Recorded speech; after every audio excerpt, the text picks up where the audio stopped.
Good morning, everyone. And a warm welcome to Elville Associates as well as of Gary Greenwald's second Client Care Program event of the year. And we're glad you're here. And we have a great presentation for you, a two-part presentation for you today. And my name is Jeff Stauffer, Community Relations Director with Elville and Associates. And a few housekeeping items for those of you that are new to the Cade Center Fine Arts Room 219, which is where we always host these presentations. There is plenty of food and water and refreshments, coffee, tea in the back, so please help yourselves. The restrooms are out the door and to your left. And it's my pleasure to introduce to you once again Mr. Stephen Elville, Managing Principal and Lead Attorney of Elville and Associates, and also Mr. Gary Greenwald, the Principal of the Law Offices of Gary Greenwald, and also Mr. Todd Peenstra, who is our special guest presenter and founder and owner of Peenstra Antique Appraisals. So they're busy as always. So welcome to him. And Gary's going to give him a proper introduction a little bit later. So I will turn the presentation over to Gary and Steve. They're going to go ahead and get started, and then we'll take a short break, and then we'll jump into the presentation with Todd.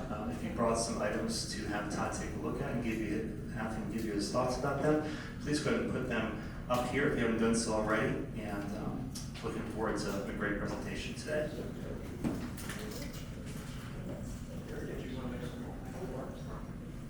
Okay, very good. Well, good morning, everyone. I think the mic just turned off, Jeff. Good morning again, everyone. And I know it's a beautiful June day. You could be anywhere. You're here today, so thank you for coming, supporting our event today. And we're going to be timely and efficient, but I just wanted to say Happy Father's Day weekend to everybody. How many fathers do we have in the room? Probably many, many, many.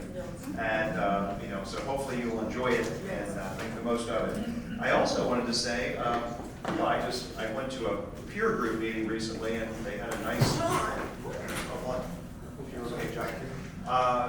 we started the meeting by saying what we were thankful for. So I'll just say I'm thankful for the CCP and your support of it. I will also say my young granddaughter, who has some special needs, has recently really improved at getting off of some medication she was on.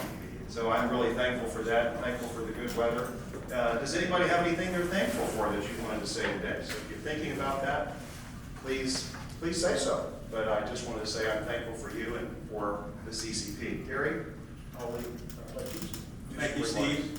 I'm excited about this morning's presentation because we're doing something, I don't like to use political expressions, but a little outside of the box. We have a special guest this morning. I'll tell you how I met him after Steve and I get through the substance part. But I think we're looking forward to a very interesting and very fascinating morning. If anybody brought things that they would like for Todd, our special guest, who's an appraiser, to look at, if you haven't brought it up to the front, bring it up now. Anybody have anything that you might have with you that you'd like to have Todd look at? Take a couple of minutes, come on up. All right? Did you want to have, why don't you bring it up?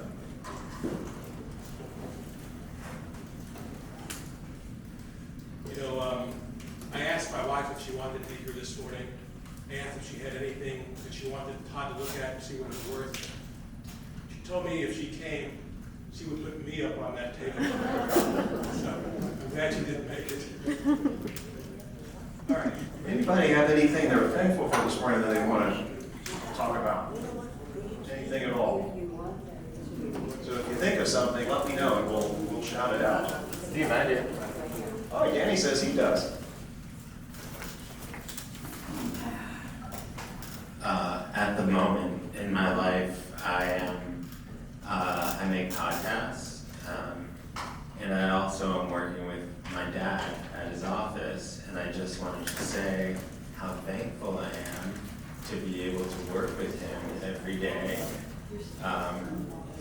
He is one of the most hardest working people, maybe the most hardest working person I've ever met. Thank you. I'm very thankful for that. Your remuneration will be paid after today. Thank you, Danny. Thank you, Danny. Anybody else? Just raise your hand during the session if you have anything you want to shout out as being thankful for. All right, well, we're going to get started here, and we're going to get into something that is called the Corporate Transparency Act. And there's going to come a time in this presentation in the next 45 minutes or so where you may say to yourself, what am I doing here? But I promise you that as we go through this material, and we're going to go through it methodically, and you may also ask yourself, why would we bring this particular thing to the CCP?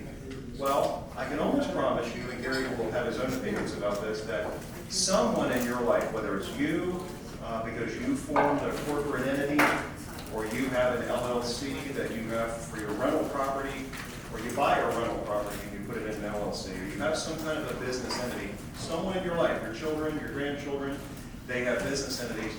You'll find out as we go along that there's a real shocker here about why we're bringing this to you and why it's so important for you to know what this is. So if you haven't heard about this, we're going to talk about the Corporate Transparency Act. We're going to talk about what are the reporting companies.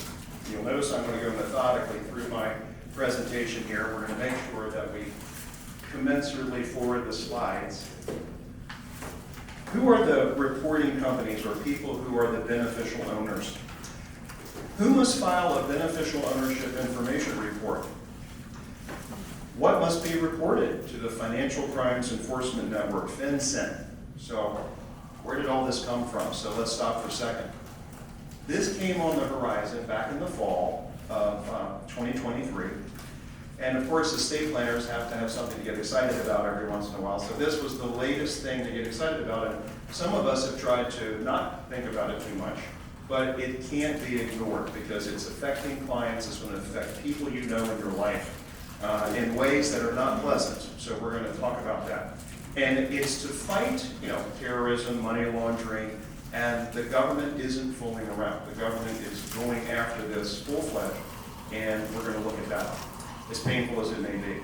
What are the exemptions? So thank goodness there's a lot of exemptions to this.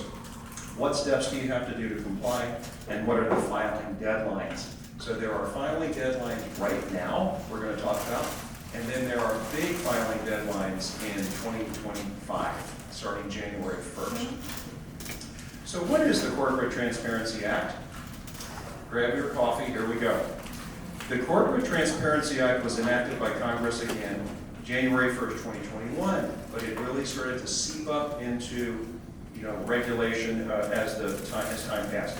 As part of the National Defense Authorization Act for 2021, its primary objective is to assist the Financial Crimes and Enforcement Network, we'll just use FinCEN from now on, in its efforts to prevent various financial crimes, including money laundering, terrorist financing, corruption, and tax fraud. Final rules implementing the CTA were issued by the Treasury Department late in 2022 with an effective date of January 1st, 2024. So there are reporting requirements, and let's get into that now. And the reporting requirements themselves don't seem to be too onerous. It's always the things under the surface. So I don't have the numbers for you this morning, but can you imagine, I believe it's well over 35 million entities in this country, and I could be wrong about it, it could be twice that number. that are going to have to report under the CTA, the Corporate Transparency Act. So reporting companies, all business entities operating in the U.S., such as corporations, LLCs, entities created by filing documents with the Secretary of State's office. Go ahead, Jeff. Gary. I know Steve has clients who own businesses. I have clients who own businesses. Some of my clients own a lot of businesses and very large ones. Others would open up an LLC to sell their trinkets in their house. You have one of these LLCs, which you think is your own private small business, a family-owned business, that is included. So you need to be careful if you ever open up a corporate entity at all, or any type of a business entity with the State Department of Assessments and Taxations. As long as you're doing business at all, you're included. And you'll see later this morning what happens if you don't file when you're supposed to. Exactly. I have a quick question. Are nonprofit corporations covered in here? Good question. The question is, are nonprofits included? The answer is there is an exemption for nonprofits. And we're going to go into all of the exemptions shortly. Exactly. And starting with exemptions, certain entities are exempt, mostly those subject to existing disclosure or regulatory schemes. And general partnerships, sole proprietorships, and most trusts are not considered reporting companies. And you're going to be surprised that some of the big corporations are exempt, right? Because they are already subject to scrutiny in different ways, more than small entities. Reporting requirements. Reporting may nevertheless be required if such an entity is a beneficial owner or a reporting company. Now, Jeff was kind enough to put together the chart that we're now going to put up here. And let's just take a few moments to go, down through this flow chart. And let's just start on the left-hand side, the middle. And if you look at this, it says, we're looking at, was this company created under U.S. law? So yes. Is the company a corporation? Yes. So right away, we see that that may be a domestic reporting company that has this requirement. Is the company an LLC? Yes. There we go. We have reporting requirements. Is it not an LLC? Well, it may not be subject to reporting requirements. So I won't go through this entire flow chart, but I want you to know that this is very helpful in starting to figure out, are you required to report, or is your child or grandchild or other relative that has an entity? So this is a great chart, and we don't want to forget to use it. So let's talk about those exemptions. We're going to go to the next slide. Security reporting issuers, government authorities, banks, credit unions. So you see a lot of entities are exempt. Depository institutions, money services business. Broker-dealers and securities are exempt, right, because they were already regulated. Securities exchange or clearing agencies. Another Exchange Act registered entity. Investment companies and investment advisors. Venture capital fund advisors. Being methodical here because something's going to ring a bell as you think through this and over the next few months thinking about this, because we have a grace period for many people who have existing entities. We have until January 1st of 2025. But as you'll see, if you know someone or you yourself create an entity this year, you only have 30 days to comply. And then we'll get to the real shocking reason why we're so concerned about this. Venture capital fund advisors are exempt. Insurance companies, state licensed insurance brokers, Commodity Exchange Act registered entities, accounting firms. Just not right. Go ahead, Gary. How is it that accounting firms are exempt if you and I are not? I don't know, but I've never liked them. I'm not sure I like it. Public utilities, financial marketing utilities, pooled investment vehicles, tax exempt entities. So there you are, Bruce. The tax exempt entities are excluded. Entities assisting a tax exempt entity. Now, as you read through this, you start to see there's some ambiguity there. What is an entity assisting a tax exempt entity? And it's kind of scary. So this is where you start to get into the surface and then under the surface a little bit, and it starts to get a little ambiguous. Large operating companies, subsidies of certain exempt entities, inactive entities. Now, there is an interesting one. Some people have entities that they just keep up, Right? Some people don't keep their entities up, and that's not good.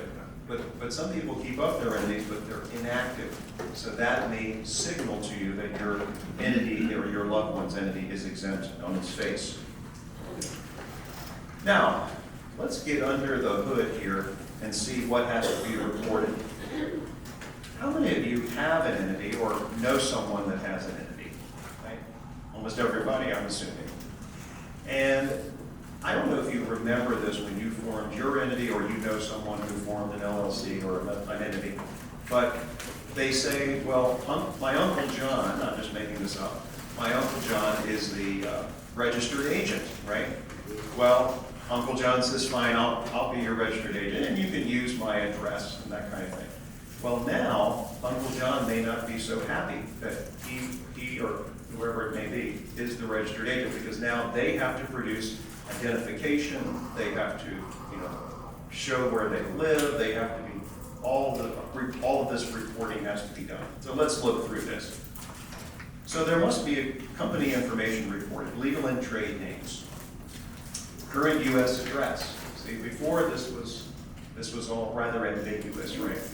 Jurisdiction or formation or registration, IRS taxpayer identification number, and now we get into the real nitty-gritty, the full legal names, dates of birth, residential address, some form of identification has to be produced. So Uncle John has to produce his copy of his driver's license, and he may not be happy about that. Now, one of the reactions that you may have, or your loved ones may have, is, do I really need this entity? Because now I'm starting to have to report on a more broad scale, and I'm going to have to do it every year. Do I really need this entity? Because a lot of people form entities and they never really use them. So that's one of the first things you want to ask yourself is, do we really need this entity? And a copy of the identifying documents. Steve, copy of identifying document. Do you think that means that if you formed a corporation or an LLC, you actually have to provide a copy of the articles of organization? The articles of... Yes. Yes. Do you know where yours are? I know. I know where mine are, but I will tell you this. If you have registered an LLC or a corporation in Maryland, you can easily get a copy of it by going to the State Department of Assessments and Taxation website, go to business organizations, and for a nominal fee, you can actually order it online and have it emailed to your email address. Go in as a guest if you don't have an account with the SDAT, but it's very simple. And that will save you a trip to Baltimore. Gary, is it still at Preston Street? West Preston? Yeah, 301 West Preston Street. Okay, so that will save you a trip into the city if you live outside of the city. So who are our company's beneficial owners and the applicants? Well, the individuals who filed, sorry I'm not keeping up here, sorry about that. The individuals who filed the company's formation document or were primarily responsible for directing or controlling the filing. All right, Steve, we got another question. Your mic's not working. I knew that, I was testing you. I have another question for you. Oftentimes what will happen is that the attorney is the one who files the articles of organization or the articles of incorporation. Would the attorney then have to be the one who files? I sure hope not. I think so. I think the attorney will hopefully make it clear whether they are going to file or not. And I think that raises another issue, which is, what if a CCP member, client, or their family member have the things that we tell people to have? A CPA, a business attorney, who's going to file and who's talking to one another to know who's actually going to do this? I know, Steve, you and I have done corporations. I did these things going back 40 years. I hate to think that because I filed some articles of organization for clients 40 years ago, they're going to come after me. Are they going to do that?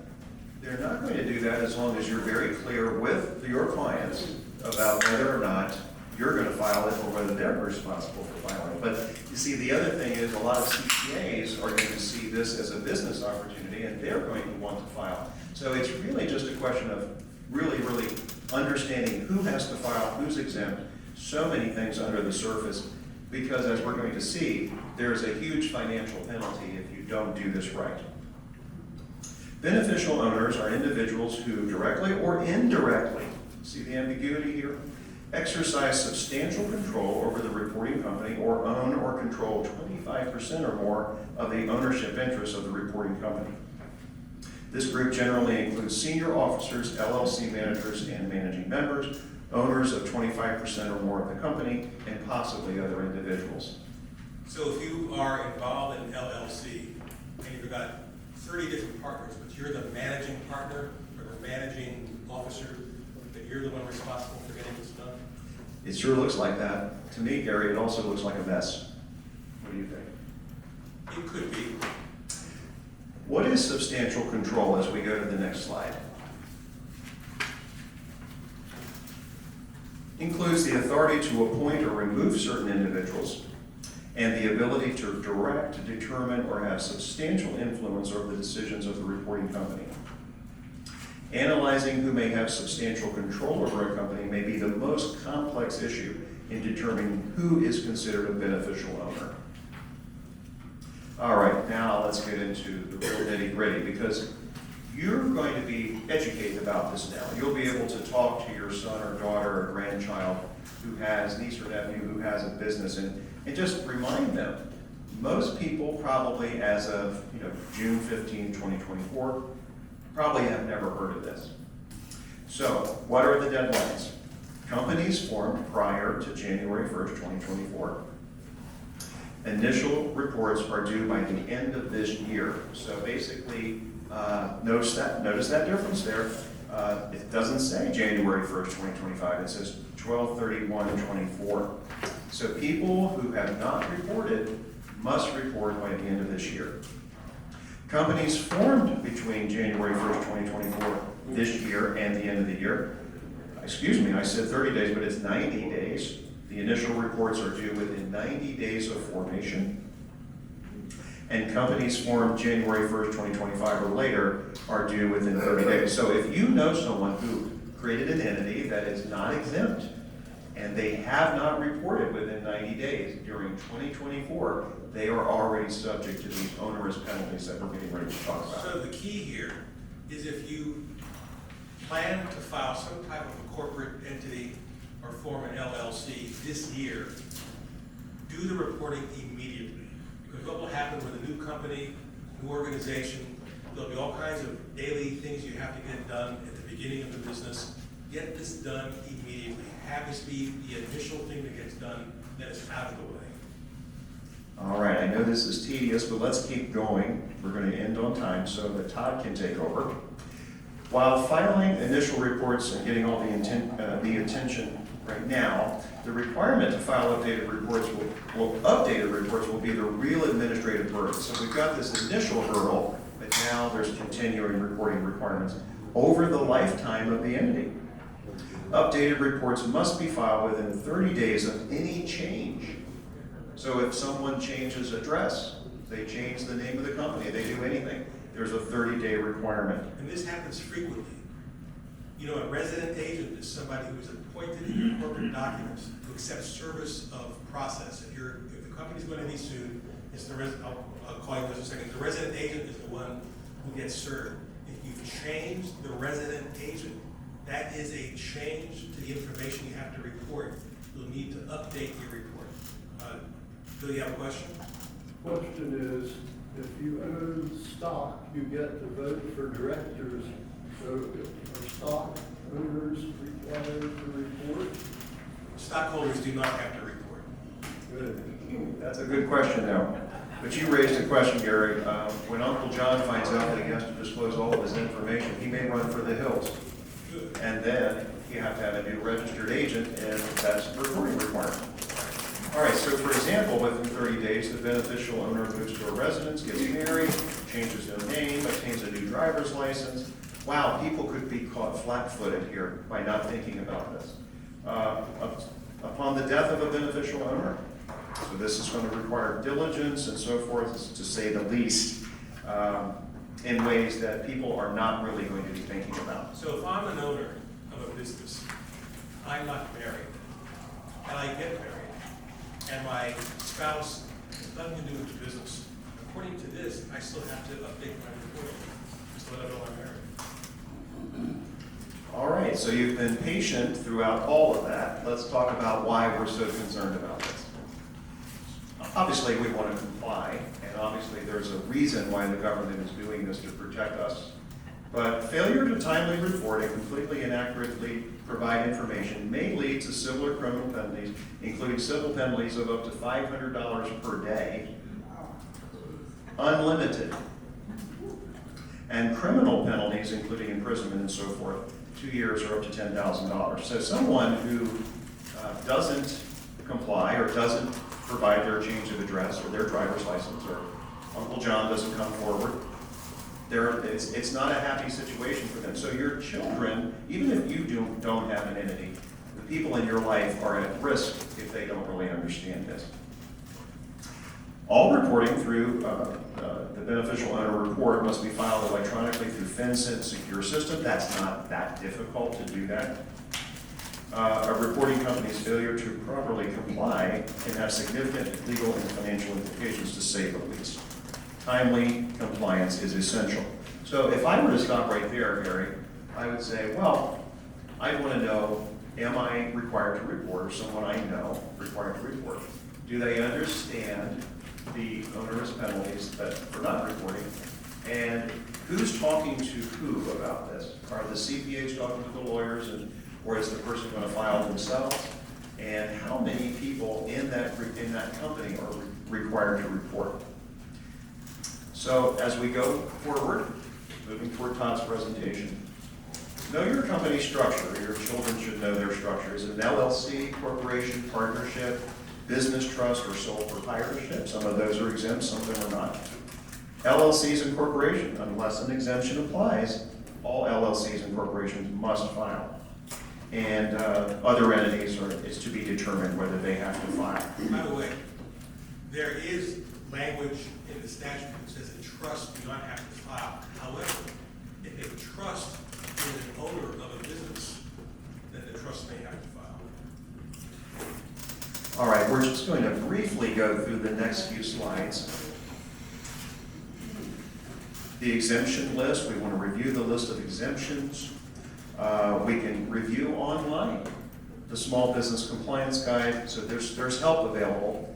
Now, from the legal side, we're asking ourselves, why in the world would FinCEN be required to enforce this, right? Because there are so many filers, there's so many people that are responsible. Why isn't it the IRS? Okay, and there's been one attempt to invalidate this constitutionally, and it was only partially invalidated. So any of you who heard about that, I want you to just ignore that, because this is for real and it's out there. Common exemptions, the most common exemptions are banks, accounting firms, tax-exempt entities, large operating companies, subsidiaries of exempt entities, certain ones, and inactive entities. So let's talk about what an inactive entity is, and then we'll move on. Companies formed prior to 2020. Companies not engaged in active business. Now, when you delve into this on the FinCEN site, you'll see that what constitutes an inactive business or an active business is defined pretty clearly, like revenue. So a company that's not producing a certain amount of revenue is going to be considered to be inactive. Not owned by a foreign person, hasn't changed owners in the last 12 months, hasn't sent or received funds in an amount greater to $1,000, and owns no assets. So Steve, back to the inactive entities. I believe that an inactive entity has to qualify under all these. They're not independent. In other I words, see. Yeah. I see. Thank you, Gary. Business compliance for newly formed companies determine, excuse me, where's our clicker here? There it is. Determine who are the company applicants. For reporting companies, determine who are the beneficial owners, trusts and other entities that Gary just mentioned, and obtaining information. This is going to be a difficult thing for some people. Contact each company applicant or beneficial owner and obtain their information. So people are going to have to cooperate with the person who owns the company, or the company itself will be held liable. So the cooperation of others is another thing that's going to have to happen here. All right, and we'll keep going because we know we want to get to Todd sooner than later. Ensure that beneficial owners are informed. That's what we've been talking about. That's what the purpose of this is this morning. All beneficial owners must be made aware of their requirements and notify the company whenever their beneficiary information report information changes. Implement a secure system for storing people's information. This could be a liability for business owners. And implement processes to regularly follow up. So this is going to be a big, big thing. Small business compliance, consider dissolving any entities that are not needed. So this is one of the things that's going to come to mind. Should we really have this entity? Consider amending corporate documents to address beneficial owner obligations regarding the CTA. Consider business restructuring or other changes to governing documents to reduce the burdens of the CTA. So now as we wrap up this portion of the presentation, let's go through these key questions. We're not maybe going to have time to go through them practically, all of them, but let's go through these key questions. Do any individuals own 25% or more of the company? These are key questions. Do any two individuals jointly own an undivided 25% or more interest? Does a trust own 25% or more of an interest in a company? So back to Bill's question. Bill asked if you're a stockholder in a corporation, do you have to report? And I said the answer was no. But if you own 25% or more of the corporate stock, that might be a different situation.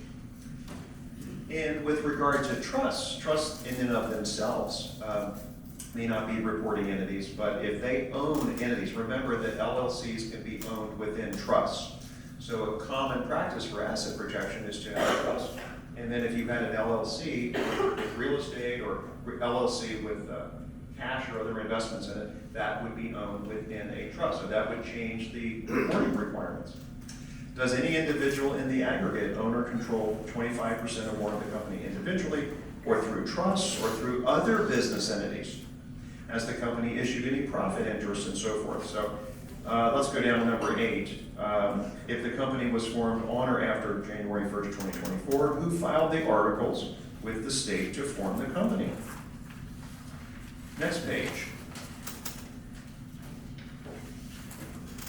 Does the company have senior officers and so forth? Are there any other officers who perform functions similar to the president or other financial officers and so forth? Does the company have a board of directors or similar body? Does the individual have the ability to appoint or remove senior officials? So you see how in depth this goes. So business owner, children, or other relatives of yours need to engage their business attorneys. And if the business attorneys are not on top of this, they need to talk to their other advisors, like other attorneys or other CPAs, how this is going to get done. Does any individual direct, determine, or have substantial influence over the company decisions? And these are the criteria. Nature and scope, sale, lease mortgages, reorganizations, major expenditures. You could see how many questions would come up about who is required to report. So as we get to the end here, trying to get to what we've really come for today, which is to have fun and listen to Todd. Yeah, hey, I'm having fun. Gary, wait a minute now. All right. See, Gary said there's a reason for him to participate here with me today. I'll bring some of this more dry information, and his job is to try to make me look more approachable. Oh, difficult job. Action items and next steps. Notify clients. That's what we're doing today. You're very important clients. Notify anyone in your life about this that you know has a business-related entity. Even if you have a son or daughter who is a real estate investor and they're just making lots of money with real estate, or they have 3 or 4 LLCs or 1 LLC, they need to know about this. Determine if you will help, if you need help, or if your child or yourself is going to need the help of a CPA or another person to help them get this done. They need to obtain a FinCEN identifier number, and that's what's going to happen when you go online to register and then implement systems and processes, even if it's a very basic one, in your own estate planning if you have an LLC, or your loved ones have LLCs or other reporting entities, to make sure that they don't forget about this. So this is going to be like renewing the entity every year, right? What happens if you don't renew an entity, Gary? Bad stuff. Bad things happen. It goes out of compliance, and then what happens? Well, if you go out of compliance, number one, you could be in trouble with the CTA. Number two, a lot of times you have a corporation, if you're not on top of things, you might not file your personal property tax returns, your entity could get forfeited. I'm not sure you have to report every year to the CTA, but you do have to report any changes to the CTA. Very good, very good. So as we wrap up, we just want to encourage you, use your CCP membership. And this is one of the reasons that you're a member, is to find out about things like this. As painful as it is on a Saturday morning, I apologize about even having to put you through this morning, but this is the world we live in, and you need to know about this, and it can affect you and your family in a negative way, if you can imagine these unlimited potential penalties. So we want to make sure you're using your membership, make sure you have an advisory team, but with regard to the CTA, make sure that you or your loved ones know who is going to get this done. And if you're going to do it yourself, or your loved one's going to do it yourself, that's fine, themselves, but just make sure that they know what they're doing when they do it, and that they're getting advice. We want to update documents, we want to update asset alignment, as we always do, and we always want to take questions from you after today about the CTA. So thank you for a good group sitting through that, don't you think, Gary? And you're still awake. A lot of credit. Yeah, you're still awake, and now we're going to have a little bit more fun. So thank you for sitting through that. Gary, I'll let you introduce Todd. All right, so my wife and I have a very different idea of what's fun. I like to watch ball games. I like to go on the internet and troll things. She likes to go to these home shows. There'll be a lot of contractors here, people who fix windows, people who install things. So she dragged me along to the most recent home show that I went to, which was in Howard County. I was sort of trying to look like I'm enjoying myself. I run into this guy named Todd. Todd's the guy right here to the right. And I see what he does. He had this sign up here. I started talking to him because he does stuff that I've always found interesting. I have a lot of stuff in the house that looks like it could be worth something. And I started talking to him.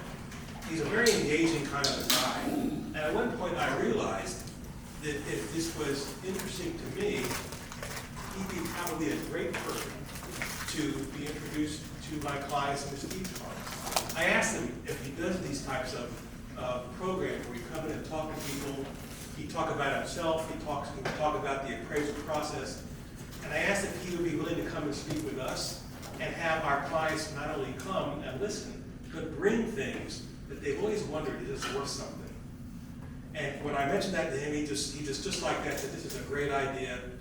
Without any further ado, what I'd like to introduce to you is Todd Peenstra. I'm going to let Todd tell you a little bit more about himself, but he's an amazing guy. I think you're going to enjoy this. Thank you, Gary. Thank you very much. So I'm Todd Peenstra of Peenstra Appraisals. You should have a brochure and a card in your folders when you check in. I live right over in Annapolis, and I have a wife, and I have 3 boys. I have an 18-year-old Finn, I have a 14-year-old Quinn, and I have an 11-year-old Tynan, so I have 3 boys. And quite honestly, that's why I'm here today. I just needed to escape the house for a couple hours. So when Gary said, would you do this, I say, please let me do it. Let my wife wake him up for a change and give him breakfast on Saturday morning. So how would you guys, intersect with me and maybe need me? Well, at this point in our lives, all of us are thinking about, we've all got possessions. Everybody's got things in their house that we've either bought over our lifetime or we've inherited it. And so now here we are, and you're thinking about, maybe you're downsizing. Maybe you're thinking about going into a smaller place. Maybe you've just got a lot of stuff in your house and you're thinking about giving it away to your kids and you want to be fair about it, and you want to, or maybe you just want to know what you got. You've always wondered how old it is or the value of it. Well, that's where I come in. The good thing about a guy like me is that I am not a dealer. Now, my background is I used to be a dealer. I was a dealer in New Orleans for a number of years and then moved up to Annapolis in 2006, 2007 with my family. But I'm not a dealer anymore. I'm just a full-time appraiser. So where that comes in is that I don't buy things anymore as a dealer, and I'm not affiliated with an auction. And that's really important because that way there's no conflict of interest. Because in the back of your mind, right, most of the people that do appraising are either a dealer or they are affiliated with an auction. And what you have to understand with that is there is a little bit of a conflict of interest. With the dealer, that's very plain. The dealer is trying to buy it as low as he can because that's how he makes money, right? And you're trying to get as much as you can. So you're sort of at loggerheads. So if a guy comes in and says, hey, I'll give you, $1,000 for this painting, you don't know, is that a good offer or not? With the auction, it's sneakier. Because an auction a lot of times will even say, I've heard this, well, they'll say to people, we'll come in and appraise your items for free. Well, that seems like a good deal, right? Free is free. But we all know you get what you pay for. And I'm not saying they won't do a good job appraising it or letting you know what you have. But remember, an auction makes money. How do they make money? By you giving them your stuff and they sell it for you and they make a commission off of that. So an auction is going to look at it through that lens. So if I'm an auction and I look at your item and I think to myself, well, I could probably sell it for $100 because I've sold these before for $100, whatever it is that we're talking about. But I know that if they go to my competitor auction down in Dallas, Texas, they can get $1,000. Am I going to send them to my competitor, or am I just going to sell it for what I can sell it for and take my commission? I don't know. But I think most of us would think that if you have a business, you're just going to try and get the business. You're not going to send people to competitors. So I hope you understand that auctions are just looking out for themselves too. And I don't blame them. A business is a business. So with someone like me, I don't buy your thing. I'm just going to tell it to you like it is. And what I mean by that is, a lot of times I'll go into houses and you're going to have things that, pardon my language, it's crap. It's not worth selling. You're going to kill yourself trying to sell it. And so what I try to do with my clients is really alleviate those concerns and manage their expectations to say, look, don't waste your time trying to sell this stuff. This stuff isn't worth selling, but this stuff is. Because there's stuff in your house that is definitely worth selling, and there's stuff in your house that's definitely not worth selling. So I hope everybody understands that. That's my brief introduction. Now, as we go through the show and tell portion, because some of you guys have brought stuff, and we're going to look at it and talk about it and talk about values. If this generates any questions in your minds, please raise your hands, because I love Q&A. I love hearing questions about things that specifically you might have. And hopefully we'll touch on a little bit of that. Right off the gate, this guy has a question. Yes, sir. Well, say we die, and we got all this stuff in the house. Does it all have to be appraised, or just certain things? Now you're talking about legally, does it have to be appraised for the state? Gary could probably speak to that better than me. Gary, I would think legally, my experience has been in the state of Maryland. Every state's a little bit differently. That you have to do an estate appraisal of the stuff in the house. We have to do an appraisal of the house itself. That's the real estate appraisal. And then I believe you do have to do a personal property appraisal of everything in your house. Now Gary can speak to this legally. The way that I do it is I'll go into a house, because I do a ton of estates. That's one of my bread and butters. I'm not going to charge you to value every little ashtray and every little piece in your house that might be worth a quarter. I'm not going to charge you for that. So what I'll do is I'll go room to room and list all the major things: paintings, big rugs, sofas, silver, anything that might be a line item that's, say, more than $100. And then I'll bundle all the little stuff together in sort of a catch-all category, but basically do the whole house. Now, Gary, does he legally have to do that? The answer is, it's a typical lawyer's answer, it depends. If your estate is subject to the estate tax, absolutely. If you have a probate when you pass away, if you have not used a living trust, the court will require everything to be appraised. If you have a living trust, which is not subject to court supervision, you may not have to if you're not in the estate tax level. So remember, the estate tax exemption in Maryland is $5 million a person, $10 million per couple. The federal exemption is much higher. So if you have a living trust, and here's the key, as long as all the kids get along well, you may not actually have to appraise individual items. But if you use a will, the court will require that everything be appraised. And I'm gonna piggyback on that, so that's the legal answer.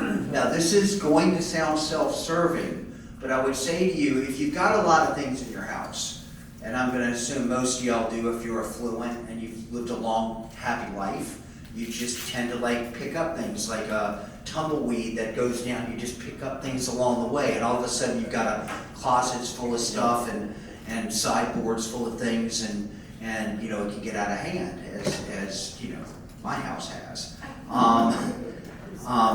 So what I would say to you is to have me come in and appraise all your items isn't that expensive.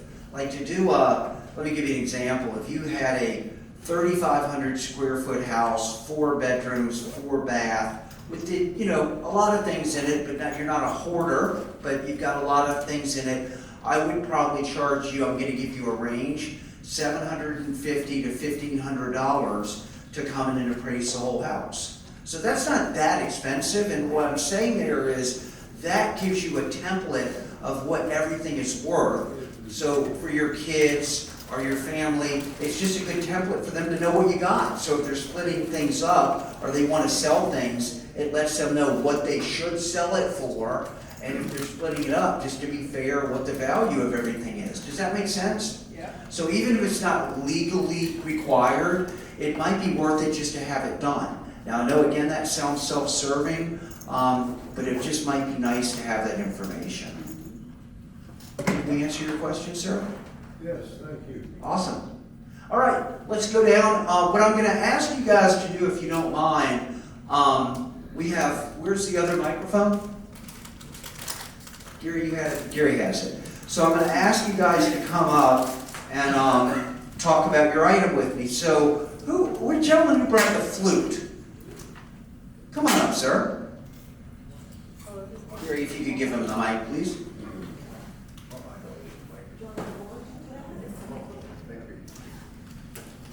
Hello. Hi. You gotta talk into the mic so everybody can hear. And also, we're filming this, so please, you don't mind being filmed, do you? All right, great. What's your better side? No, I'm kidding. I'm kidding. So, yeah, put the mic up. See how close I'm holding the mic? So do that so we all can hear, and also for the recording for our video, it's going to help. So, what's your name? John. John, tell me about the flute. What do we know? John, stay there if you don't mind. You guys, if you don't mind, because we're filming this, if you would stay stationary here, it's just going to help. I'm sorry, you didn't know. I get to move around, but you don't. So, John brought this flute. What do we know about this, John? Tell us the story. Well, I was on tour with the Army Band, and I was in Buffalo, New York. And I went to an old shop, and the lady had this flute in the back room. And it's been cleaned up since then. There was cobwebs all over the flute. And since then, I paid $15 for this flute. Okay, and when was this, John? What year was this? Oh, back in 1970, I believe. Okay. Yes. And so, when you bought it, did she tell you anything about it? Did she give you any information? It only has a few keys on it, and it doesn't look like it plays anymore. And I grabbed it right away and paid her $15. Because you knew, in fact, that it did Yes. play. So I did a little research on the flute, and it was made in Paris back in the 1840s. Okay, and we know the maker. Yeah. I think we have all of that here. Paper. Yeah, we have this. It's do you know how to pronounce these names? Pardon me. Do you know how to pronounce these names? Well, it's a Houston, Boutad, Tipperville. And it's only the 15th flute ever made by this particular group of people. Right, so it was made in 1840 roughly, and it's the number 15 off the assembly line, so it's the 15th one ever made by that company, right? Yes. Yeah, that's really important, guys. You know, it's interesting, I never fail to go to a show and I see something that I've never seen before. And so here we look at this musical instrument, and I've seen musical instruments before, but I've never seen the number 15 off the assembly line. That's incredible, incredibly rare to have that. Now, this may have had a case at one time. We don't have the case that it was made in. Yes. Unfortunately, we don't have that, do we? We don't have the case, do we? No, when I bought the flute, it was just disassembled. Right. So what I'm going to do, John, is I'm going to give, with everybody, I'm going to give you guys wholesale and retail value. And real quick, John, let's talk about that. So wholesale would be, John says to me, I don't want the flute anymore. Could you sell it? Could I sell it, and what could I sell it for? Which is what a lot of people ask me. Or John might say to me, I've got this flute. I don't really want to sell it. I've just always wondered what it's worth because it just means a lot to me. I might pass it on in my family. And in this case, it seems like you're not really wanting to sell it. You're wanting to keep it. Exactly, Right? to find out the value. There you go. So I'm going to give you both values just so you know it. So if John wanted to sell the flute, he could get about $650 for it. And that's not bad on a $25 investment. And John, the flute actually would retail today for about $1,500. Not bad for a $25 investment in 1970, right? Give John a round of applause. Thank you, sir. Okay, next we are going to talk about the weapons. Who brought the weapons?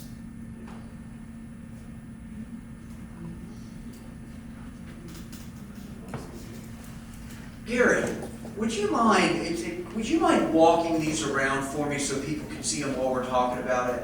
Are they loaded? Not anymore, Gary, not anymore. I don't know, I'm loaded, I don't know about you.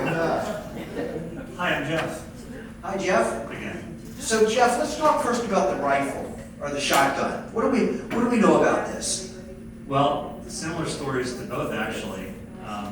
My mom lived in the same house for 38 years with my dad, and this past February, she moved. My dad passed 6 years ago, and she moved from Glen Arm, Maryland, to a condo a half mile away from me in Sykesville, which has been great, really great.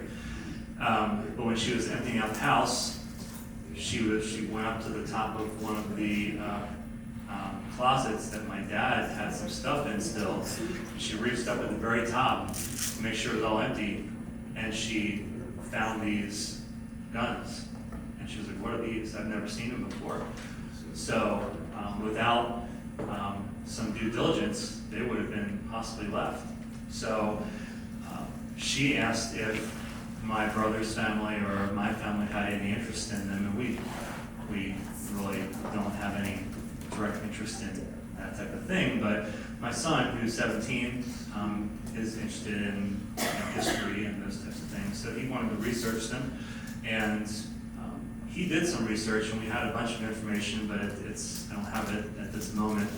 He looked back and saw that they were going back to like maybe 1840 or somewhere around there, and did have some value. And so I know my dad had probably had them for a very long time, and that's about what I know about them.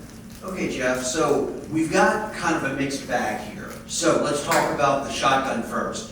So the shotgun is a Richardson shotgun. It was made in Massachusetts. It's actually a newer gun. It's actually made in the middle 20th century, 1940 to 1960. Okay. That gun, it's a 44 caliber. It's a 410 44 caliber.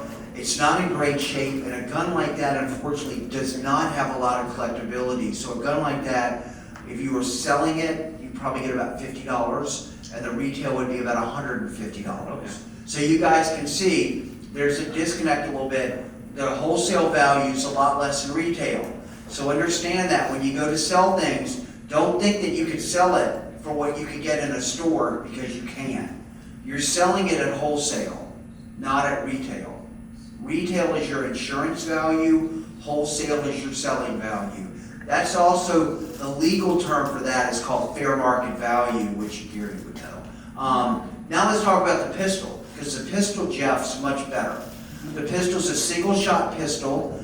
The pistol's actually dated. On the lock plate, those are dated, and that one's dated 1851. Now they started making them around 1840, and that pistol is valuable. That pistol retails for about $1,300, and you could sell it for about $600 or $700.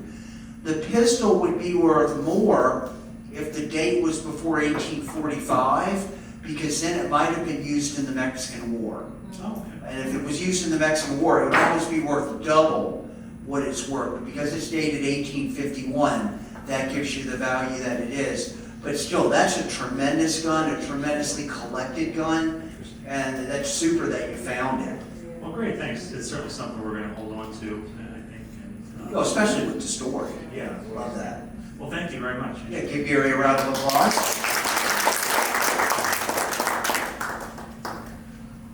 Next, let's go to, who brought this teapot right here?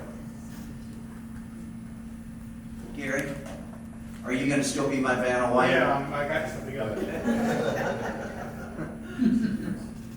I'm gonna let Gary walk that around. Hello, what's your name? My name's Kathy. Hi Kathy, how are you doing? I'm doing well, thank you. So Kathy, tell us a little bit about this teapot. What do we know about it? So the teapot was my great aunt Jess's, who lived in Portland, Oregon from maybe 1880 to World War I. Okay. And she had quite a collection of sort of Chinese artifacts. And that's, I brought this one. Okay, so I don't know, what's your name again, I'm sorry? Kathy. I don't know if you heard Kathy, she said that her uncle, Great aunt. her great aunt, yeah, I got that close, her great aunt brought many things back from China, and I was going to say, this is cloisonne. Cloisonne is basically enamel over copper, and it came from two areas of the world. It came from China, and it came from France. So I was going to ask you which area you think they might have brought it from, and she sort of answered that it probably came from China. Now, the good thing is, I'm going to digress a little bit and then swing back to your cloisonne teapot. One of the things I'm going to help you guys out, you're going to be my little budding appraisers. I'm going to give you guys some information that you can take back with you and maybe check out if you got it, if you want to look at some of your items. One of the quickest ways that you can date any item that you have, and this works on china, it works on cloisonne, it works on just about anything really, is look for a country of origin. If it has a country of origin, it has to be made after 1890. Because before 1890, they didn't put a country. They didn't have to, and they didn't. And this doesn't have one. So that tells me that this is before 1890, because usually a cloisonne vase, whether it's from France or China, would legally have to say that. So we know it's an older piece. So that tells me it's 19th century. And so you guys can sort of use that test moving forward if you're just sort of wondering, I wonder how old this China set is. Turn it over, look for a country of origin. That is just a quick way that you can do it. So what I did is I just did some quick research. I just want to look at my notes. So your teapot, if you wanted to sell it, you could get $150, and the retail is $350. Not bad for a little teapot. Yeah, Did you bring anything else? on the tea service. The tea service. Okay, so Gary, if you actually, I'm going to give you a piece that doesn't have a lid. That way. And a piece that doesn't break, please. No, that would break. Don't drop it. So tell us about your tea set. That came from my Aunt Donna, and you mind holding it a little bit closer? Okay, it also came down through the family. I researched it a little bit at the beginning of the internet, and I think the company was in New Jersey and was later became associated with Lennox. Yeah. And I was told not to have the tray silver plated. That's all I know. Okay, well, the tray is actually made by a different company, so let's talk about the tea set first. So the tea set, it is Lennox, it's actually signed Lennox, and I think most of us have heard of Lennox. It's a very famous company. And then that's got sterling overlay on it. That's the design, is actually sterling over the top. Now, unfortunately, you couldn't sell that as sterling, and I'm going to touch on sterling a little bit later, because there's not enough sterling there where you could really take it off, and there's not any great amount of sterling there. It's more decorative, so you're really buying it as a decorative tea set. But a tea set like that, you could sell that for about $150, and it would retail for about $350. Okay, thank you. Now let's talk about the tray. They did bring a tray, and the tray is it's signed Sheffield, so it's English. And let me say this to you right now, because all of you guys out there probably have either sterling or silver plate. So real quick, sterling is very saleable in today's market. So whether it's a flatware or sterling flatware or sterling tea set, hollowware pieces like bowls or pitchers, if you've got sterling right now, sterling has been hovering around $30 an ounce. And that's incredibly high compared to history. Like when I was growing up in the 70s, sterling was $2 or $3 an ounce. So it's incredibly high. So you could take that flatware set, and thank God the sterling's valuable, because nobody wants flatware. You've probably learned that trying to give it to your kids. If you try to give a flatware set or a tea set to your kids, they've probably said, no thanks, we don't want it. So thank God that sterling is valuable. You could sell those flatware sets or those tea sets for many thousands of dollars because of that. But unfortunately, silver plate has no value.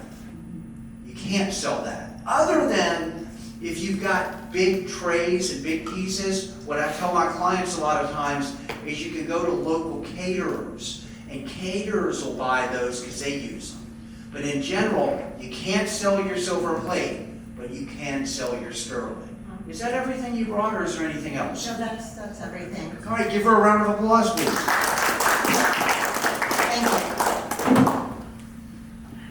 Thank you.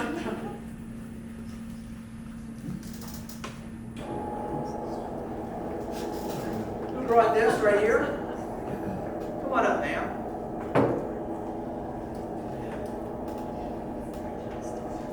Are there napkins back there?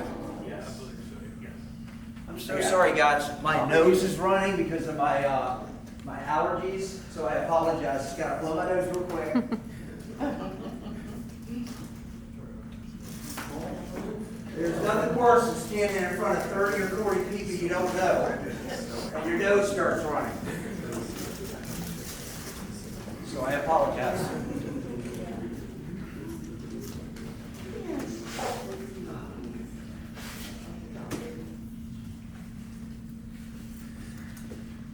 All right, where did I put my microphone? I have one here, I don't know if that's you. I think there's one next to the food. Right there. Yes, there we go. Okay, so I'm going to work a little bit without a net because some of these things I didn't even see. This was brought up late, so I'm going to work a little bit just without a net, didn't do any research. What's your name, ma'am? My name's Susie. Hi, Susie. Hi. And I brought this along.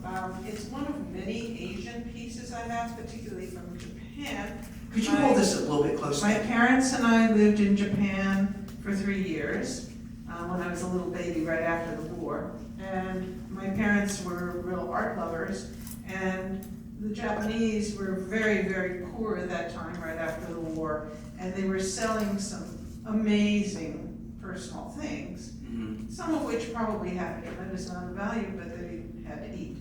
And And so this is something that my mother often talked about, this particular piece.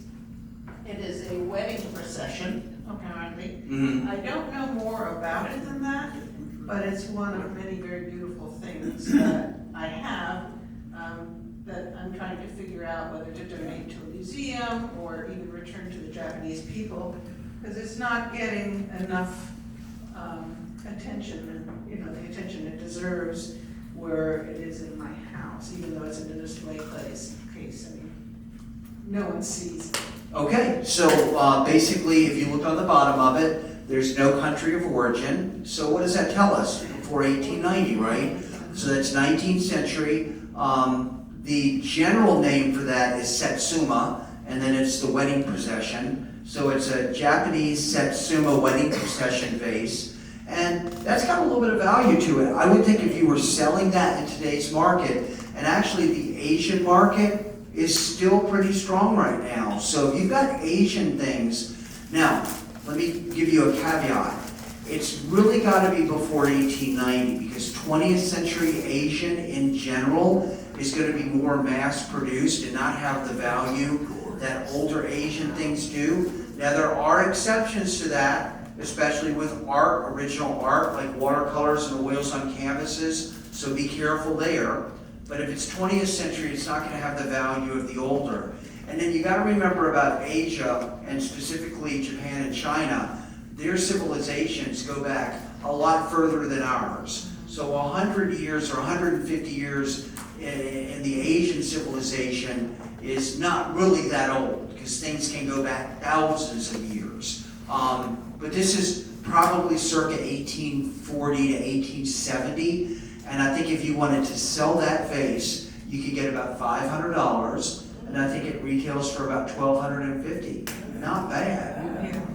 Well, I suspect that a number of those items are quite valuable. Yeah. And were at the time probably as well. If only you knew an appraiser that could come over and check them all out. Well, I'm actually wondering, are you particularly up on Asian items? Yeah, in fact, one of the guys on my team is the Asian expert for the Antiques Roadshow. So not only would we get the identification and the value right, when my clients want to sell, we know a lot of buyers, not only here in the United States, but over in Asia, because they're buying a lot of their stuff back.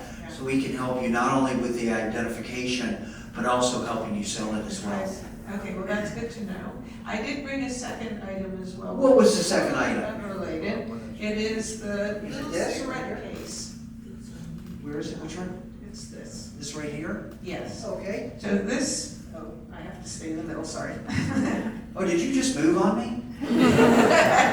Oh, I didn't go anywhere, I was been here the whole time. So this is a gold cigarette case, and it's chained to a little match container.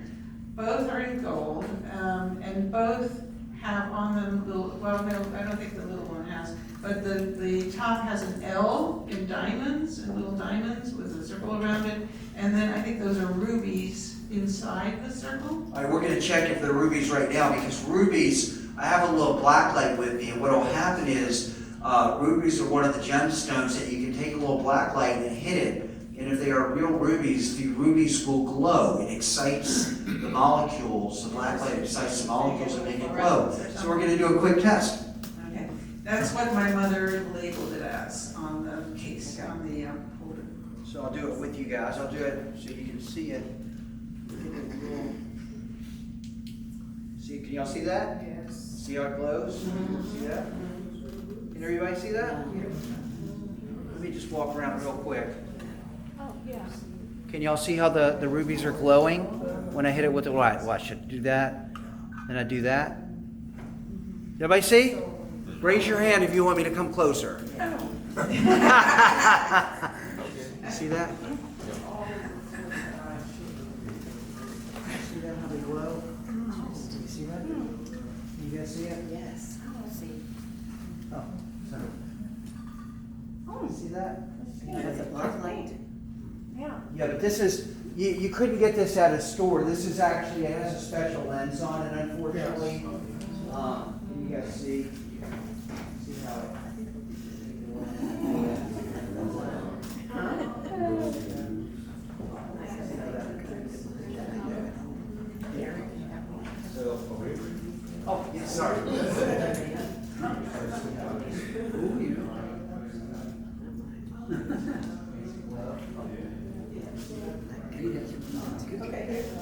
Oh, sorry. So. There's nothing like the magic of chemistry. Fluorescence. I assume that's fluorescence. So that is one of many pieces. My family comes from Vienna, Austria, well, from that whole area. And they left at the time of Hitler. They were refugees. And as Jews, they also, they knew they were always on the brink of trouble. So they collected valuable jewelry and precious metal objects to shield themselves, to always have something to sell in case they were really in trouble. Yeah, this is a great piece. Thank you for coming.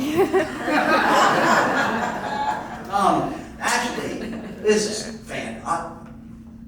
I tell you, I always get surprised. Look at that cigarette case, and then this is to hold a lighter. That's a lighter or matches. I don't think there were lighters at that time. So what is this My piece? guess was matches. Yeah, so it's a match holder and a cigarette case. I don't know if you guys, you were focusing on the rubies that were glowing, but you never. People always ask me, what's my favorite thing to look at when I do the shows, and it's jewelry, because you never see jewelry come out of the market. Because think about it, it's so personal. Like when my mom's jewelry, I have a sister and a brother. So when my mom's jewelry, my mom passed away, we didn't sell any of it. The daughter-in-laws wanted it. My sister wanted some of it. It's small, it's personal, it's very valuable. You never see good jewelry coming at the market. And I can tell you right now, this is going to probably be the most valuable thing that we look at today. Because this has got to be, I could weigh it, this has got to be at least, I don't know, it's got to be at least 2 ounces of silver. Let's see, 2 ounces of gold. Let's see, hold on. And gold right now is around $3,000 an ounce.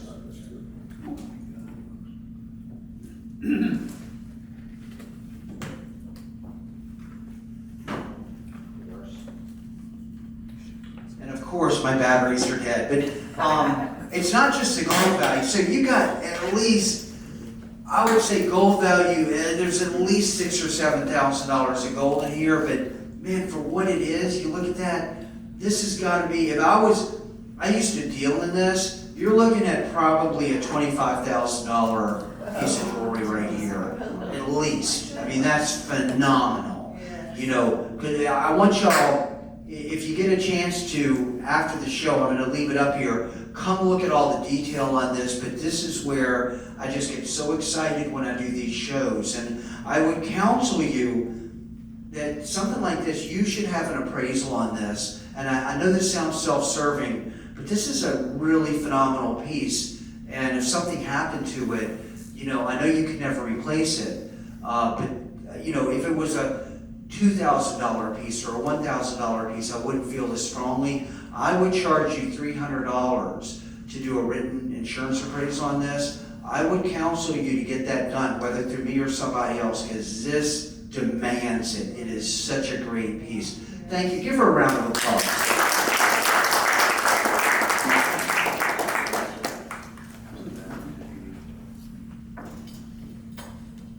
All right, let's keep going. How am I doing on time? How much more time do I have? 40 minutes or so. Okay, I just want to make sure we weren't, so we did the guns, we did the flute. What's in here? Who brought this? Come on up, sir. Or ma'am, sorry. I know what Oh, there it is.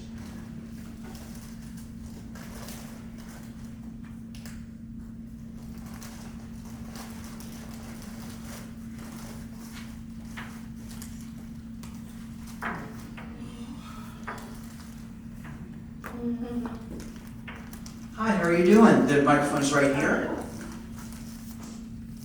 Hello, What's your name, ma'am? my name is Adrian. Adrian. So we have here what looks like a three-piece jewelry set. Looks like a pair of earrings, a ring, and a pendant on a chain. Is it gold?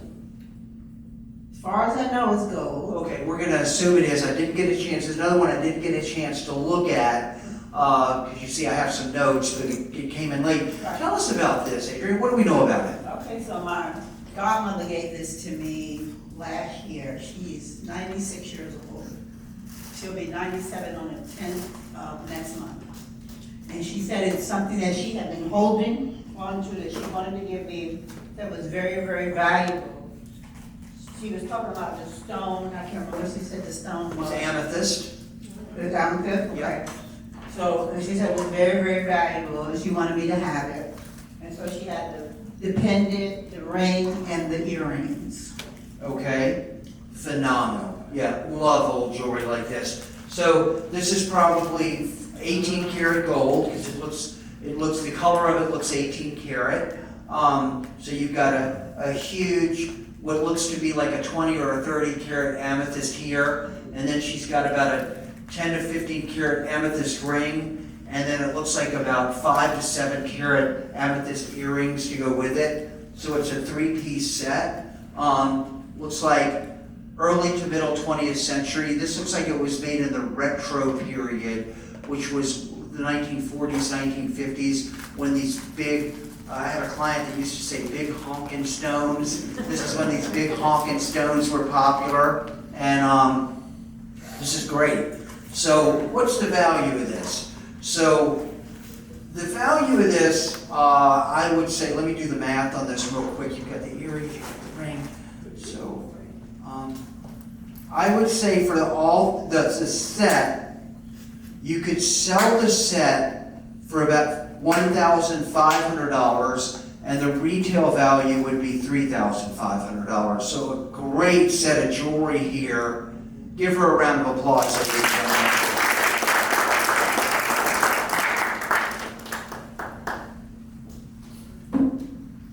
Thank you so much. And let's see, who brought the train collection?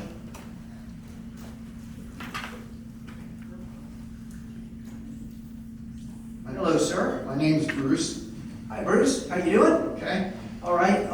So we're talking about this train set here. I don't know if you guys can see. So, Bruce, we have the box cars, and then in the back we have the regular steam engine, and then we have some of the tracks back here.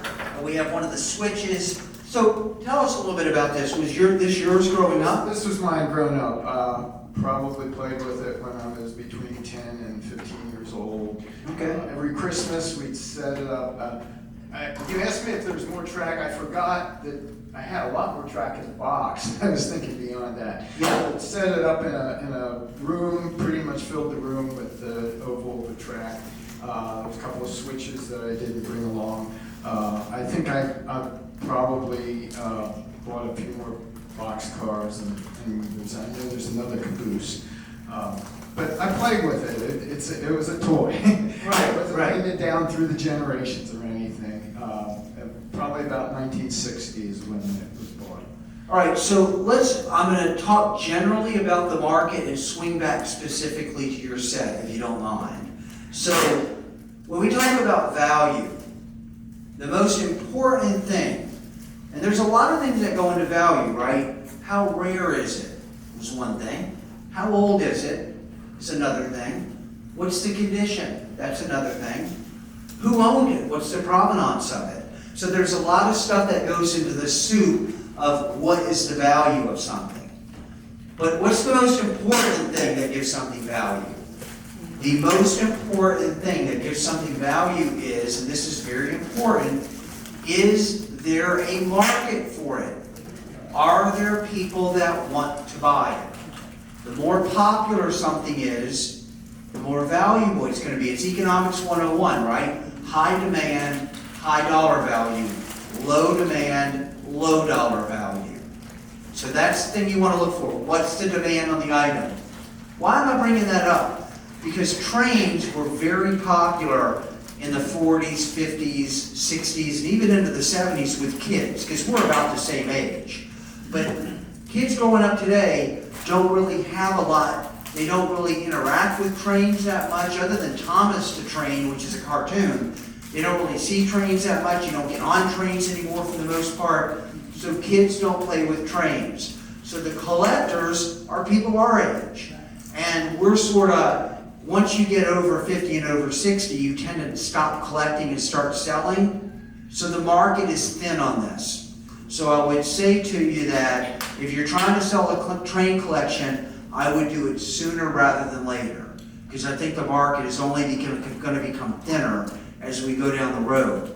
Now what you have, let's swing back to yours.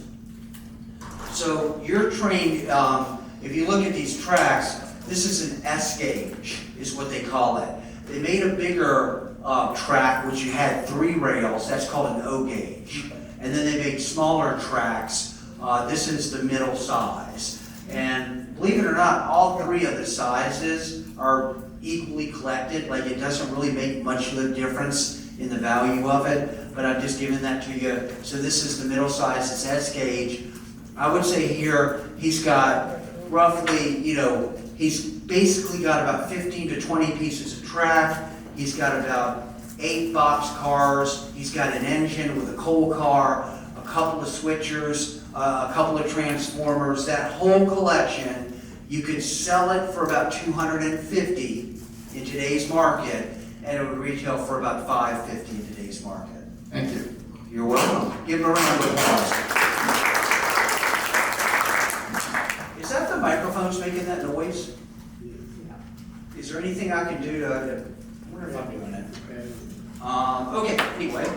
Todd, can I ask a question? Yes, please. With regard to trains, a lot of clients we've had over the years go to Pennsylvania to gauge in the process of buying and selling or trading trains. Does a person have to do that, or can they use an appraiser like you to really get the value of a train set? Why are they going to Pennsylvania? Where are they going? I only mentioned that, and I shouldn't have brought it up without remembering exactly what, I don't know if it's York or where it is. There's a big train conglomerate there, I guess, for collectors and owners of trains. I didn't know if you'd ever heard of it. Is it like a show that they do once a year? Is that what you're talking about? But it seems to be a mecca for train collectors. Okay, there may be, although, in today's world, you really don't have to travel. It's such a digital world today. He was asking, there's a lot of train sort of dealers up in Pennsylvania. And I'll even do it in another area. Gettysburg is a real big area for Civil War items. Obviously, it's one of the biggest battles fought in the Civil War. So do you need to go to Gettysburg to sell, say, a Civil War rifle or a Civil War uniform? No. Because today, with auctions and online platforms that you can go to, you can get the word out. So I would say, no, you don't have to travel to sell your things. But again, to sound self-serving, you just want to know what you have before you go out there and try and sell it. Because if you just go to a dealer and say, oh, I've got this Civil War sword, what would you give me for it? If you don't know what you should be getting, that could be dangerous. Did that answer your question? Thank you. Okay. Let's see, so we did this. Oh, who brought this piece? I am so sorry about that noise, guys. If it keeps up, I'll just stop using the mic. Come on up, sir. Try the other mic.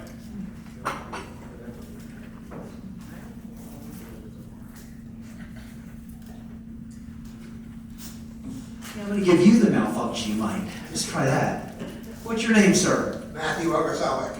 Hi, Matthew. What do we know about this piece? I was traveling out west with a friend about 1964 and stopped at some obscure national monument, and we had seen all the kind of souvenirs people were selling.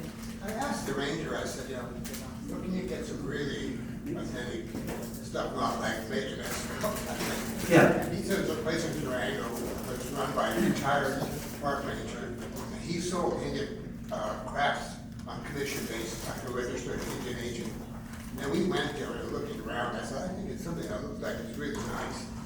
And he pointed me to this. He said this was, I think it was Santa Clara, where there's only one place that made it. And he said this particular one was made by somebody that was supposed to be one of the really good potters.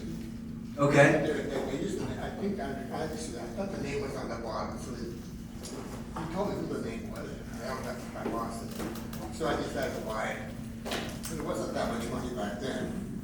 But I've seen more around now, but I'm not sure how valuable they are. I think because of who actually made it. And I like this because it had an excised pattern. And I also bought that, I couldn't bring it, was too big. I bought a rug about maybe 2 by 3 feet. okay. And he said, buy this one, because they had some pretty bright rugs. This was kind of dull. He said, no, buy this one. It's made by the English with the wool. And the dyes are natural dyes. Yeah. I think I paid like maybe $70 for it back then. And I still had the. And when was this? Huh? When was this? The same time, at the same shop. No, what year was this that you did this? 64. 64, okay. Yeah, it's in great shape. I was going to bring it here, but they said that I had to keep it small. But I decided to keep that, keep it out of the sunlight and all that.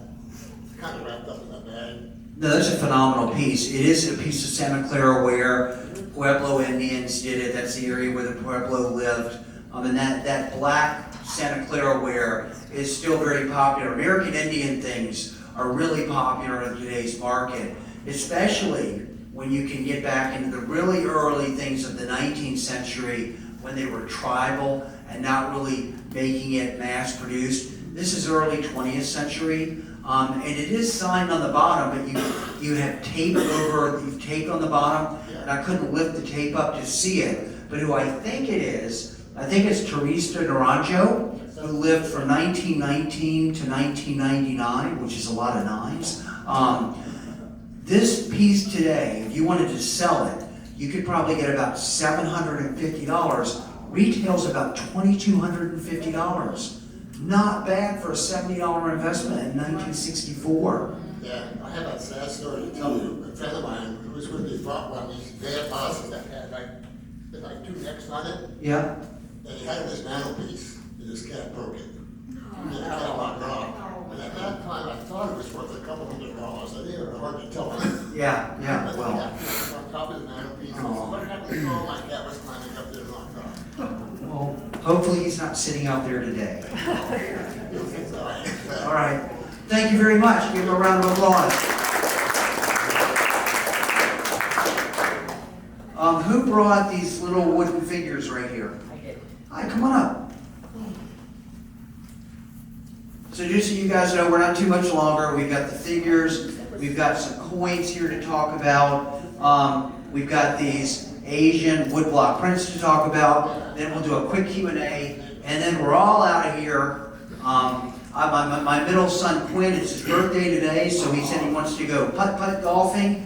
And then we're going to take him to a restaurant of his choice. So that's the rest of my day. Hello, what is your name? Diana. Hi, Diana. Hold the microphone close to your mouth, please. So, Diana, what do we know about this? I don't know much about this. Well, that's a great help. Thank you, I Diana. found them in a brown paper bag in my mother-in-law's house after she died, and we were clearing it out. I don't think they're worth anything, but I think they're adorable, and I would like to know where they came from and what they are. Well, I'll help you as much as I can, because many times as an appraiser, you just run into things like this, like the pencil on the bottom, is that something that you wrote or your family wrote? Yeah, because I couldn't really. All right, so this is what I think. I'm going to tell you what my thoughts are on it, okay? Because this is not something I've seen before. And I run into this quite a bit, where you just have to go based on your gut and what you've seen in the past and similar items. So you got like, it's a card, these are wood, and it's a monk, and he's holding, looks like he's holding like a songbook and he's singing. So he's probably singing in a church choir or a church. And she's got the whole family. You know, you've got the nun, and then you've got the priest, and you've got another priest or another monk, and then this little guy. The janitor. Hey, let me be funny, okay?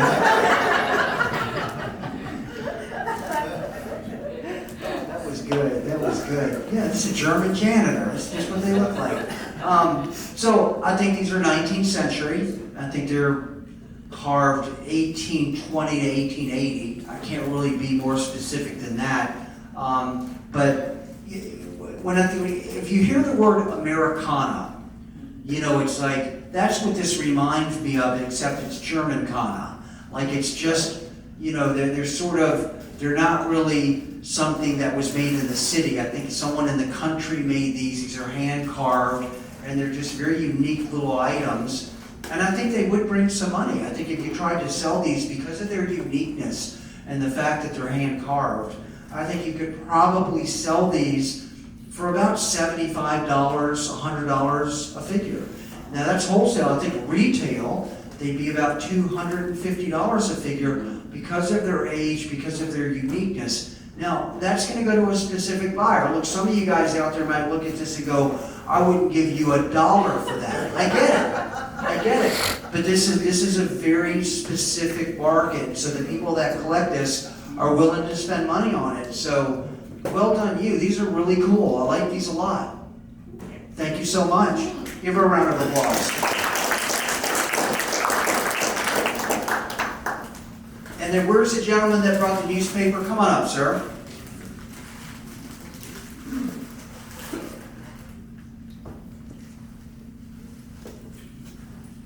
I'll tell you what, this guy, it's a bold look for a shirt, man.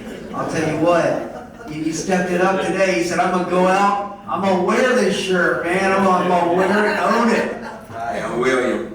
I can't get away with that stripe. I got to wear the stripes this. I wear the stripes this. It's like, no, I can't do it. What's your name, sir? William. William. So, William, you brought these coins here. What do you know about these coins? Like, where'd you get them?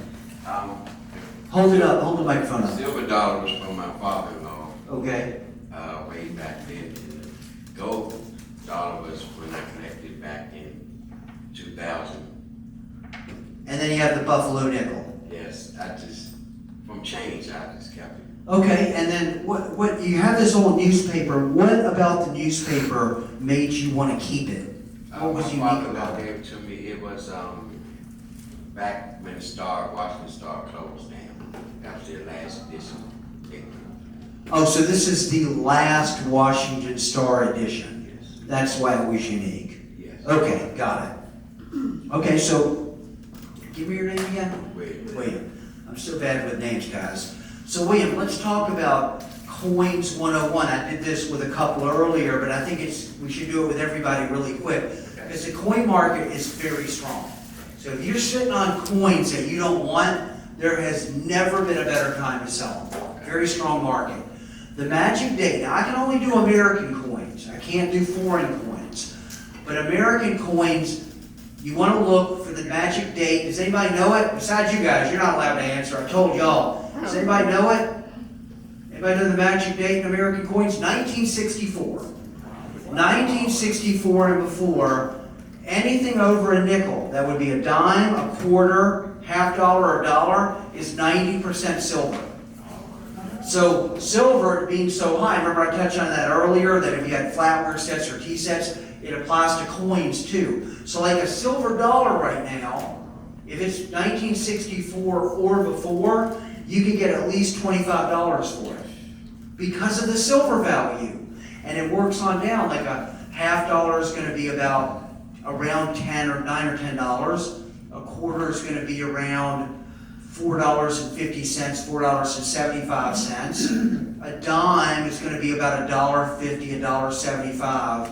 And that's because silver is so high. So you're killing it right now with the coins. He also has... I think that's 72, that's silver. It is a 72, and you know what that means? You can go spend it. Because it's after 1964, unfortunately. But if you got any before 1964, now they're going to be just as valuable as that shirt you're wearing. Let's talk about this. This is a Buffalo nickel. So the way you do a Buffalo nickel is you look and see if you can read any part of the date. If you can read any part of the date, it's worth 35 cents. If you can't read any part of the date, it's worth 10 cents. And then pennies, you want to look for, the Lincoln pennies aren't going to be worth anything, but if you remember the old wheat pennies? You guys remember those? Wheat pennies are 3 cents each. And if you've seen Indian head pennies, the Indian head pennies average to about $1 a piece. They're worth more if they're from the 1800s, and they go into the 1900s, which is worth a little bit less, but they average out to about $1 to $1.50 each. So it can really add up. And then even with paper money, like with silver certificates, those can be valuable. It really is based on their age, size, because there's some of the big ones, and then some that are more the regular size, and the condition. Anytime we talk about anything that's made of paper, whether it's currency, a comic book, a book, anything that's made of paper, what's the condition? And that's what we ask ourselves. So if you guys have any of that, that can be valuable. Yes, ma'am, in the back. What about $2 bills? Is she with you? Yeah, I'm with her. Okay, I was just wondering. Okay. What about $2 bills? $2 bills, unless they're the old $2 bills. The new $2 bills have no value, other than to spend them. Okay, the old $2 bills, what do they look like? I'd have to see them. I could tell you. I don't want to. I'm not going to sit here because I can't really explain the difference. Okay. But if you send me a picture, I'll help you out. Okay, where is this picture? Danny, did you have a question? Where does she send? Send a picture. Where should she send the picture to? Well, it's on my card. You've got my cell phone. You can text me a picture to my cell phone, or you can email me a picture. If you do that, go ahead and reference that you were at Gary's. You met me here at Gary's event, and I'll do it for free. Okay. Thank you. And I don't think the newspaper is that valuable, unfortunately, because the condition is not that good. I would say at most $10 or $15, so no value there. Okay. All right. Find out. Yeah, no, thank you very much. And listen, now that, give him a round of applause, please. You know what, let me finish up. Who brought the Asian stuff up here? Who brought this? Come on up, sir. And I want y'all to think, if y'all have any Q&A, real quick, we'll do that, and then we're all out of here. Go ahead and pick up the microphone, please. What is your name, sir? My name is Mark. Mark, how are you doing? Fine, thanks. How are you doing? Good. So Mark, you brought this, let's just talk about this woodblock print. So how did you get this? Tell us about this. I was a dentist for many years. I had a lovely patient who worked at NIH and also downtown at the National Gallery of Art, Smithsonian Institution. Her father came to Washington, D.C. and lived there for about 34 years. He was a living treasure of Japan. His name was Hiratsuka. And there's a special art gallery, I think at the University of Maryland, dedicated to artists that worked with woodblock prints. So anyway, in appreciation for a lot of dentistry I did her, Keiko Moore was her name. Her father was Hiratsuka. Hiratsuka, right. But she gave me a couple of his creations. Wow, how cool is that? And also, she invited me to a show at the Japanese embassy. Don't tell us anymore, we'll leave it up to our imaginations what happened after that. Okay, so let's talk about the woodblock print. So real quick, I'm going to talk about art and then swing back to your print. So when we talk about art, right, if you guys have art in your house, the most important art that you're going to have, that's going to have the most value, is original art.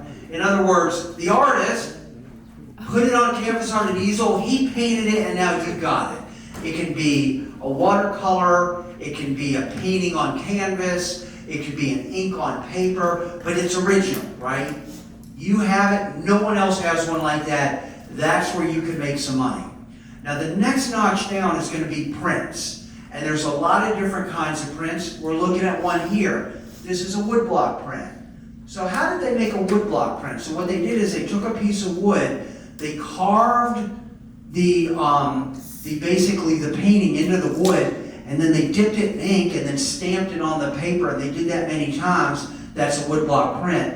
And then the artist signed it in pencil. So you have a signed print. So people are willing to pay money for that artist's signature, but it's not an original because they made many of them. That woodblock is just one process. They've got lithographs, silk screen, dozens and dozens over the years. But that's how artists and galleries make money, Generally speaking, a signed print is going to be about 10 to 15% of the value of an original. So let's say an original painting by this artist sells for $2,500, then the woodblock print or a print of that is going to sell $250 to $450, 10 to 20%. So this piece right here, this woodblock print, you could sell it for about $175 and it retails for $500. Thank you very much, sir. I appreciate it. Give him a round of applause.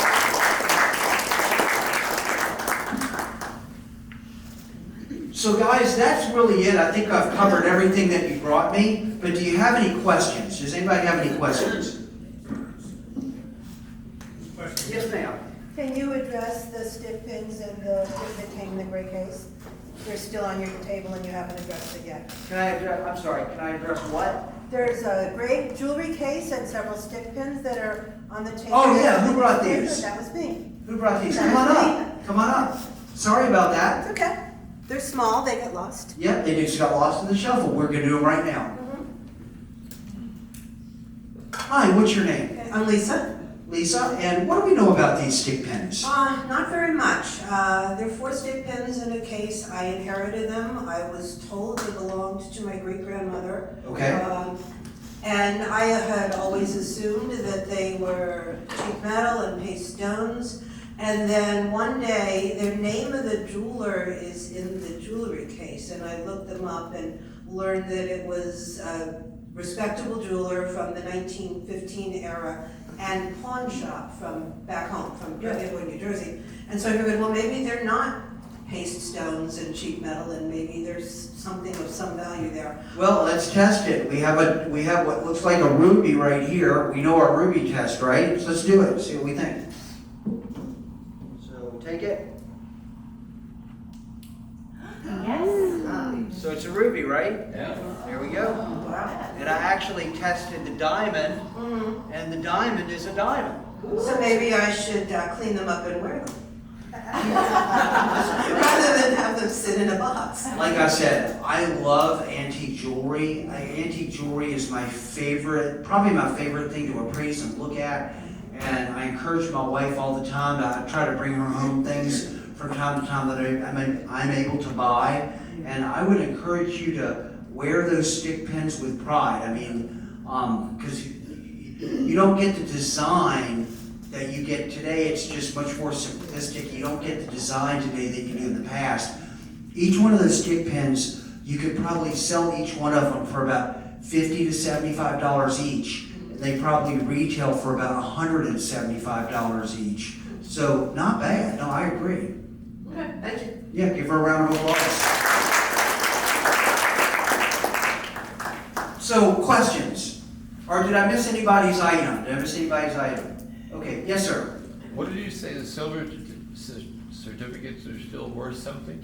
Silver certificates, old currency, silver certificates, it depends on a couple of things. It depends on their age, and it really depends on their condition. Like, are they folded or creased or torn or anything like that? And that can make the difference. Like, if it's in really bad shape, it's going to be about 2 to 1 face value.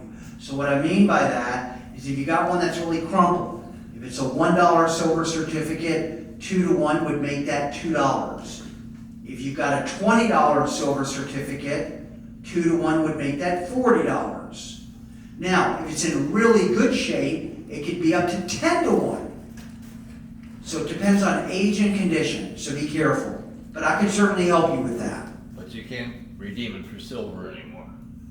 You could not redeem it for silver. It's more collectible as just the currency that it is. No, it's not redeemable for silver. Yes, sir. What about gold U.S. coins? Gold coins, I touched on it earlier that gold is really high right now. It's sort of hovering around 3,000. Like last week, it hit an all-time high, higher than it's ever been in its history. So if you're sitting there right now, and I said earlier with silver sets or tea sets, it's the same with gold. If you've got gold coins, if you've got gold jewelry that you're not wearing, like one of my clients recently, I went in, they had an old 18 karat gold charm bracelet that their mom had. It was 4 ounces of gold. It was $12,000 that they got for that, just the gold value. So I'm telling you, you're killing it right now. And I said in the beginning, I don't buy things, but if you've got silver or gold out there and you want to sell it, come up to me after the show. I've got a guy that I send all my clients to. He pays more than anybody else. He's in Fairfax, Virginia, but he'll come to you. You will kill it right now if you've got gold or silver. Absolutely just destroy it. And your gold coins, sir, the gold value has totally outstripped whatever, like if you have a $20 gold piece, which is 1 ounce of gold. So right now, that the gold value of that's around $2,700 to $3,000.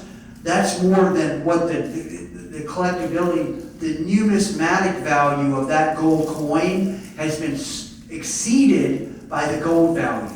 So you're killing it right now. And what's weird about that is that legally you're not allowed, you probably know this, legally you can't melt that gold coin down. You're not allowed to do that. So why it's tied to that, I don't know, but that's the way gold coins are sold. So those gold coins right now are very valuable because gold's way up. Yes, sir. What about old documents? My brother worked for our company that had tapes full of old land records. He found a bunch of these documents that were signed by Benjamin Franklin. Oh, those are very valuable. There were deeds that they were. Benjamin Franklin's signature is probably between $7,000 and $20,000 right now. Yeah, he said that the original deeds for civil lands that were bought by the coal companies back around. I had a client of mine, I'll tell you all a quick interesting story. I had a client of mine whose father, or grandfather, one of his relatives had fought in World War II, and he had brought back, among other things, a signed letter by Adolf Hitler. And he looked at it as a kid. He would always look at this, and his dad was kind of embarrassed about it. And so he comes home as a young adult, and all of a sudden the letter's not in the box where it's supposed to be. And this guy's like, "Mom, where's the letter?" She goes, "Your dad sold it for $500. You know, and it's worth a lot more than that. So he was quite disappointed. So yeah, things that are signed can be worth a lot of money. Yes, sir. Yes, ma'am. I'm sorry. No problem. I was curious about stained glass. Stained glass. Stained glass windows that came out of a family house in Cleveland, Ohio. They bought the house in the 40s, I guess. 30s. How big are the windows? I got a picture of one of them. Well, that's not going to give you the size. So what's the size? Show me with your hands. I mean, they're good size. So probably a 1.5 feet by 2 feet. Yes. Okay. What's the is it a geometric design or is it a realistic design? What does it look like? Is it geometric or is it a picture or something? I can show you this one because I have one on my phone. Okay. I just happened, they sold it, my mother, but my brother has them done so he could hang them. Is this one in there? Yeah, so it's a geometric design. So it's a small geometric design. A window like that, you can sell it for about $250. It retails for about $550. So if you're selling it, a couple $100. All right, so I gave you guys a lot of information, right? I'm going to give anybody, I'm going to pull out right now a $20 bill if anybody gets this right. So right here, pull it out. What is the most important thing that I told you guys today? The most important thing. Anybody know? Does anybody want it? That's the second most important. Anybody else got a guess? For $20? Yes, ma'am. Original. Is it original? No. That's probably third or fourth. Know what you have, condition? No. You're not going to get it. I'm going to tell you right now. I'm going to tell you, you're not going to get it. The most important thing that I told you guys today is I have 3 kids. I have a son, China, I have a son, Quinn, and I have a son, Finn. And I need your business. So if I have earned your trust today, and I'm good at what I do, let me be your guy. Call me when you're ready to downsize. Let me know when you want to insure something. Let your friends know about me because I am good at this, and I hope I've earned your trust. And Gary, I want to thank you guys again from the bottom of my heart, letting me talk to your clients. I really appreciate you guys. Thank you so much.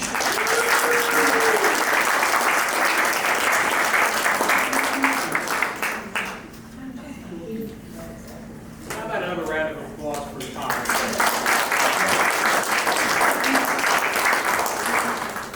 When I met him, I knew that this was the guy to come in and speak to everybody. So thank you very much for coming. Now, thank you, everybody. Real quick, a couple final announcements. Thanks again for voting. Social events. September 6th, we're going back to Oriole Park at Camden Yards. No honor ticket in the Orioles game unless Todd says so. There's a honor ticket. But we think the Orioles game was a lot of fun. We've got a lot of great responses. We'll be back there. We'll be having information about that this week. And also, again, my event, November 9th, back at Center's Ballroom, and we'll have information about that within the next few weeks or so. And our theme is going to be contemporary elder law and elder care planning topics. So looking forward to seeing you there. We'll have information out about that in the next few weeks as well. So thank you again for being here. Happy Father's Day to everybody here and to those that are. Have a great day. Thank you.